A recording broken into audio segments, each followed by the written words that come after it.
If your home still feels cluttered, even after some effort to clean or simplify, it could be that something deeper is getting in the way. The stuff returns, the same spots need tidying again, and the space never quite feels how you want it to. This is something I've been learning more about lately as I've started to see what's actually keeping the clutter in place, and it wasn't always what I expected. In this video, I will share 15 reasons that might be behind it. Some are practical, some are more about mindset and habits, but every one of them can change how your space feels once you notice it. Let's get into it. Number 1, unfixed buying habits. Sometimes it's not about what you have already cleared, but what keeps finding its way back in. A few small purchases here and there, a drawer that quietly fills up again, something new that felt useful or comforting or just nice to have. This often happens because the letting go part is easier to focus on. It feels active, satisfying, complete, but the buying part, the intake, is still running quietly in the background. Maybe it's a habit for you. Maybe it's because of stress. Maybe it's wanting a small change. Over time, things start to build up again, slowly. And even after rounds of decluttering, it starts to feel like you are back where you started. That's why it's good to remember that decluttering is only half of the work. The other half is guarding the gate. So before anything new enters, you ask yourself, do I really need this, or am I just trying to feel better with this purchase? You change the look, not the feel. You might find yourself adjusting things, reorganizing, tweaking, hoping that if you get it just right, the peaceful feeling will finally arrive. But it doesn't, because what changed was mostly the outside. You cleared things visually, but maybe didn't fully reevaluate what still fits your life now. It's very easy to focus on just what looks messy and leave the rest untouched, but organizing well is not the same as living simply. A space can look minimal and still feel heavy, especially if what is left isn't aligned with who you are or how you want to live. So try this. Instead of cleaning, decluttering, and organizing again, sit in one area for just a few minutes and observe what feels useful, what feels neutral, what doesn't spark joy, as Marie Kondo could say. Remember, the point of all this isn't about what you remove, it's about what remains and whether it still supports the life that you are building. Number 3, you might be moving, not removing. Sometimes things look more decluttered than they really are. The surfaces are clear, the shelves are neat, but inside the drawers, the folders, or storage boxes, most of it is still there. I've definitely been guilty of this. In the past, a lot of my decluttering wasn't as successful as I thought because I was mostly shifting things around, not actually letting them go. You might feel like once something is out of sight, it kind of feels like it is handled, but that is not removal. That's not decluttering. That is just relocating things. It's easier, it's faster, it avoids the small discomfort of making a real decision, but those things still take up space, especially mentally. If you feel like you are doing this, a good question to ask yourself is, why am I keeping this if I'm not using it? So maybe it's time for you to create an actual exit plan, not just a storage plan. These days I try to keep it simple. If something has been in storage for multiple months and I haven't needed it, I have forgotten about it, and then I realize it's still there, it's probably not anymore useful for me, and I most likely shouldn't anymore keep it. You're holding on because it was expensive. Sometimes items are hard to let go of simply because they were expensive. Maybe it was a high-end piece of clothing, a unique book you never finished, some new device or furniture. Even if you don't really like it anymore, there's still this little sense of guilt. It just feels wasteful to give it away, like you are throwing money in the trash. But the truth is, that money is already gone. Keeping the item does not bring it back. This is the sunk cost fallacy in action. So the idea that you have to keep something just because you paid a lot for it. Sometimes we even hold on to it longer, thinking maybe one day we'll finally use it and make the purchase feel worthwhile, but every time you see it, you pay again. Not in money, but in energy, in frustration, and in space. If that thing doesn't support your life anymore, maybe it already gave you what it was meant to give. So instead of seeing it as a loss, try to see it as a lesson you have now learned. 5. It doesn't bother you enough.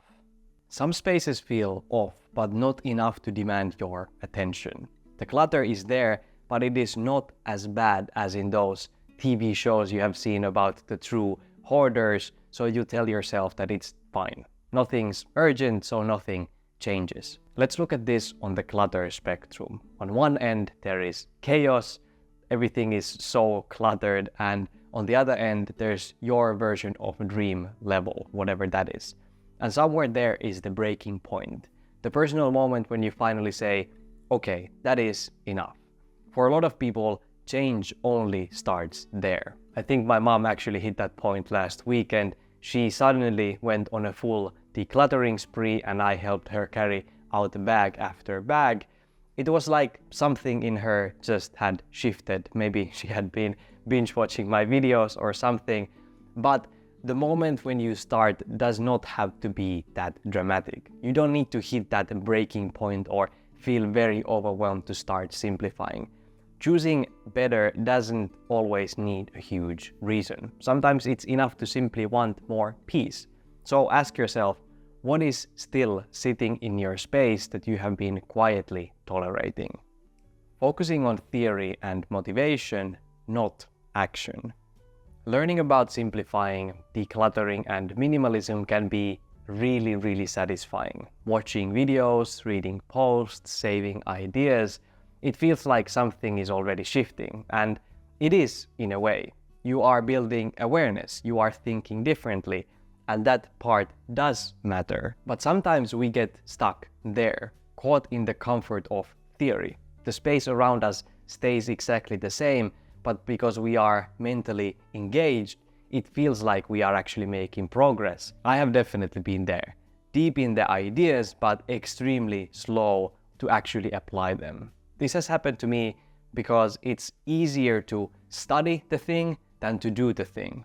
But simplicity, minimalism, decluttering isn't just about mindset. It's something you move through with small daily actions and honest decisions. So if your space still feels heavy, but you have been learning a lot, maybe it's time to pause the content for a moment.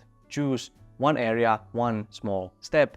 You don't have to stop learning completely and forever, but just make sure that learning is not the only thing that you are doing. The reason number 7 could be that you are focusing on starting, not finishing. It's easy to jump into a task when the energy is there. You open a drawer, start sorting a shelf, maybe clean up a digital folder, but halfway through, you realize you have already moved on to the next thing. By the end of the day, you have touched a lot of areas, but nothing feels fully done. Starting feels good. It gives you a sense of momentum, but finishing, that takes more. It means pushing through the small resistance, making decisions, and sometimes sitting with discomfort. And without a clear plan or structure, it's very easy to just jump around chasing small little wins instead of closing the loop. So if you do this, what builds up over time is not just clutter, but open tasks. Things on your to-do list, things halfway fixed, halfway sorted. The space looks like it's always in progress, never fully peaceful how you would like it to be. If this sounds like you, just pick one area and finish it all the way through before you move on. Even one small space that is done feels better than 5 that are halfway there. So stop starting and start finishing. 8. You live with non-minimalists. You might be working toward a simpler life, but the people you live with are not there. I think many of us, a lot of us, are or have been in this situation, and I've been in it too, and I still am in some ways. Maybe you have already decluttered your own things, but their stuff remains there. You notice the visual noise, the excess, and it does not make you feel good. You want peace, but not at the cost of conflict. So maybe you have tried to bring it up before and hit resistance, so now you just stay quiet. And over time, that creates tension and frustration. Creating awareness and boundaries in this situation is really important and something I suggest to anyone. Next week, actually, I'll be publishing a full guide on this exact topic, so how to navigate minimalism when the people around you aren't on the same path. It's filled with practical strategies, mindset shifts, and ways to set boundaries, so if this one speaks to you, stay tuned for that. 9. You never decided what's enough. Sometimes it feels like you are always tidying, always adjusting, always rethinking something. And no matter how much you do, it never feels finished. One reason for that might be this. You never actually defined what enough looks like for you in this season, in this space. Without that definition, you just stay in motion. Decluttering becomes a loop because you never decided when is the time to stop. Maybe you are chasing someone else's version of minimalism, cleaner, emptier, more perfect, or your expectations have slowly shifted over time and you just keep raising the bar without even noticing. The result is a constant sense of not quite arriving. So if you feel like that this is you, pause and ask yourself, what feels good enough for my life right now? Not for the internet, not for an ideal, just for you. Because minimalism is not about constant hustle in this sense. It's about knowing when you are already there and then letting yourself rest in that. You don't need to do more, you just need to know when it's enough. Number 10, you are mentally too tired to deal with it. You might be looking around your home and know that there's more you could clear, obviously, but the thought of starting feels very heavy. Your mind is already full. There's work, there's stress, there's family, there are routines. It all adds up, and even small tasks can feel like too much when your energy levels are so low. And I have felt this sometimes too. There have been days when organizing or decluttering felt like the last thing I wanted to do, even if I knew that it could help. The truth is, decluttering is full of tiny decisions, and when your brain is already stretched, even one more decision can feel like too much. But it's a fact that over time, if you do nothing to change this situation, it will just get worse. So start small, not by decluttering necessarily, but just give yourself, for example, 5 minutes to clear some mental clutter. Take less on your plate. Remember that minimalism is not about just physical stuff, it's about creating space inside and out for you to actually breathe. Number 11, you are attached to what it used to mean.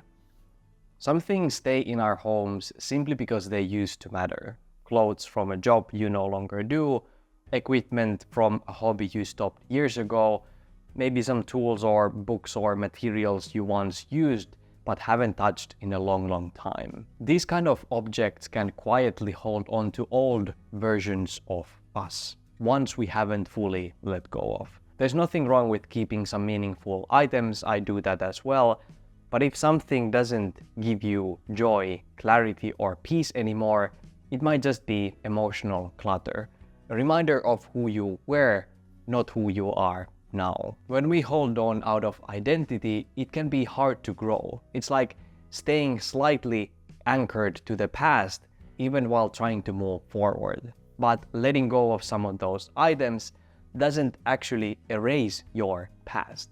You're still allowed to feel proud of who you have been. You just don't have to keep every object to prove that. You are attached to future potential. This one is kind of the opposite of the last one, actually. Instead of holding on to the past, you are holding on to what could happen. You keep things you don't use, but maybe one day will. A new hobby, a skill to develop, a version of yourself you thought you would be by now. For me, this was books. So many of them I kept because I thought I should read them, but they just sat there, and over time, they stopped being inspiring and became just reminders of something I wasn't doing, who I was not. These items aren't bad, they're just tied to potential. And sometimes it's not even about the object itself, but about not wanting to admit that some things changed, that life moved in a different direction. Letting go of future-based clutter doesn't mean that you have failed, it just means that you are being honest about what fits now. You don't owe your space to dreams that no longer apply, so keep what supports who you are today and give yourself permission to be the real you without guilt. Number 13, perfectionism. Sometimes the hardest part is starting. You tell yourself that you'll get to it after you move, after work slows down, or after life calms down a bit. You imagine needing the perfect timing, the perfect plan, or the perfect mood before you begin. But perfectionism isn't always about wanting things to look flawless. Often it's just fear in disguise. Fear of wasting effort, fear of doing it wrong, fear that starting small will not be enough. And so you wait, not because you don't care, but because you care so much that starting imperfectly doesn't feel worth it. I'm telling you, you don't need a perfect day or a detailed plan to get started. You just need a small beginning, maybe something you can finish in 10 minutes.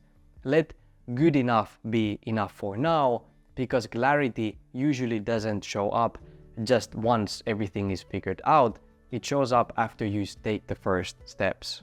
14. You're doing this alone. Simplifying your life can feel a lot harder when no one around you is doing the same. Maybe your friends don't get it, maybe your partner is not on board. There's no shared energy, no one to talk about the small wins or the hard decisions, and without that kind of support, it's very easy to lose momentum.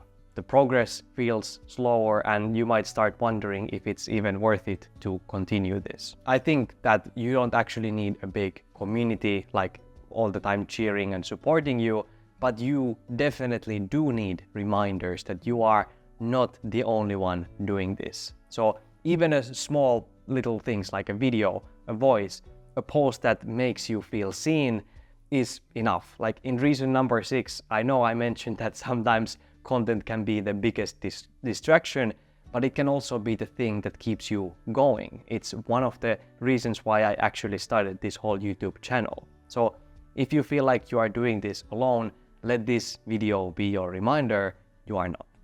15. Lack of maintenance rituals. Spaces do not stay simple on their own. Even with the best intentions, life has a way of filling things back up. A few new items here, a couple of delayed decisions there, and before you know it, the lightness you worked for starts to fade. And I don't think that this is a failure, it's just how things work, it's entropy. Decluttering resets the space, but it's the regular habits that keep it feeling clear. So that's why this maintenance part is so important. And it doesn't have to be complicated. It can be a Sunday check, a monthly digital sweep, a 5-minute pause before bed to reset just one small area. If you want tips for building new minimalist habits, I share some really practical ideas in this video right here that you can watch next. Thank you so much for watching. Remember to stay kind and meaningful in your own beautiful journey. See you in the next one.